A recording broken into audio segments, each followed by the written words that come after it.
जय गुरु जी संगत जी, मेरे यूट्यूब चैनल गुरु जी 13 ब्लेसिंग पर आपका हार्दिक स्वागत है। जय गुरु जी, शुक्राना गुरु जी, आप सभी साथ संगत जी को जय गुरु जी। गुरु जी आप सभी पर मेहर बनाए रखें, सर्बदा भला सर्बदा भला। संगत जी मैं आशा करती हूँ कि आप सभी स्वस्थ और मस्त होंगे। संगत जी आज की जो मोटिवेशनल स्टोरी है उसका टाइटल है नेत्रहीन संत। संगत जी एक समय की बात है, एक राजा अपने सैनिकों और मंत्रियों के साथ जंगल में शिकार खेलने गया। शिकार का पीछा करते करते वे सभी एक दूसरे से बिछड़ गए। राजा अपने साथियों को खोजते खोजते जंगल के काफी दूर अंदर निकल गया। तभी उसे एक छोटी सी कुटिया दिखाई दी। वह उस कुटिया एक नेत्रहीन संत की थी। राजा ने सोचा शायद यह संत उसके साथियों के बारे में कुछ बता सके। राजा घोड़े से उतरकर संत के पास पहुंचा और विनम्रता से बोला, महाराज, क्या इधर से मेरे कुछ साथी गुजरे हैं? नेत्रहीन संत ने शांत स्वर में उत्तर दिया, महाराज, सबसे पहले आपके सिपाही यहाँ से गुजरे थे, उसके बाद आपके मंत्री जी गए और आप स्वयं पधारे हैं। आप इसी रास्ते पर आगे बढ़ेंगे तो उनसे मुलाकात हो जाएगी। संत की बात सुनकर राजा ने वैसा ही किया। उसने घोड़ा दौड़ाया और थोड़ी ही दूरी पर अपने सैनिकों और मंत्री से जा मिला। सचमुच वे उसी क्रम में आगे बढ़े थे जैसा संत ने बताया था।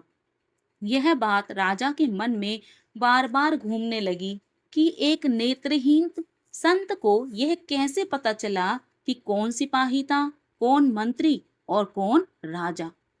जब राजा अपने साथियों के साथ वापस लौट रहा था तो उसने निश्चय किया कि वह उस संत से इस रहस्य के बारे में अवश्य पूछेगा। वह फिर संत की कुटिया में पहुंचा और विनम्रता से बोला, महाराज, आप तो नेत्रहीन हैं, फिर आपको यह कैसे पता चला कि पहले सिपाही आए, फिर मंत्री और अंत में मैं? संत मुस्कुराए और बोले, महाराज, मनुष्य की पहचान आंखों से नहीं, उसकी वाणी और व्यवहार से होती है। जब सबसे पहले आपके सिपाही आए तो उन्होंने मुझसे रूखे शब्दों में कहा, ए अंधे, इधर से किसी के जाने की आवाज सुनी है क्या? उनकी भाषा में ना सम्मान था ना संस्कार। इसलिए मैं समझ गया कि वे छोटे पद वाले सिपाही होंगे। संत ने आगे कहा, उसके बाद आपके मंत्री आए। उन्होंने मुझसे पूछा, बाबा जी, क्या इधर से कोई गया है? उनकी भाषा में थोड़ी विनम्रता थी, इसलिए मैं समझ गया कि वे उच्च पद पर होंगे। फिर जब आप आए तो आपने कहा, सूरदास जी महाराज, क्या इधर से किसी के जाने की आहट मिली? आपकी वाणी में सम्मान और आदर था, इसलिए मैं समझ गया कि आप राजा ही होंगे। संत ने एक और उदाहरण देते हुए कहा, महाराज, यह संसार एक वृक्ष के समान है। जिस डाली पर अधिक फल लगते हैं वही झुक जाती है। उसी प्रकार जो व्यक्ति जितना महान और गुणवान होता है वह उतना ही विनम्र होता है। राजा संत की बुद्धिमता और अनुभव से बहुत प्रसन्न हुआ। उसने अपने मंत्री को आदेश दिया कि संत की जीवन व्यवस्था राजकोष से की जाए ताकि उन्हें किसी प्रकार की कोई कठिनाई ना हो। इसके बाद राजा आदर पूर्वक संत से विदा लेकर अपने महल लौट गया। संगत जी, इस कहानी से हमें यह शिक्षा मिलती है कि मनुष्य की असली पहचान उसके पद या धन से नहीं बल्कि उसकी वाणी और व्यवहार से होती है। मीठा और सम्मानजनक बोलने में कोई खर्च नहीं होता, लेकिन इससे दूसरों के दिल में सम्मान अवश्य मिलता है। इसलिए हमें हमेशा विनम्र और मधुर भाषा का प्रयोग करना चाहिए। संगत जी, जैसे कि गुरुजी भी कहा करते थे, पद और मनुष्य, मैं वो नहीं देखता कि व्यक्ति किस पद पर कार्यरत है, उसके पास कितना धन है, उसकी समाज में कितनी मान प्रतिष्ठा है।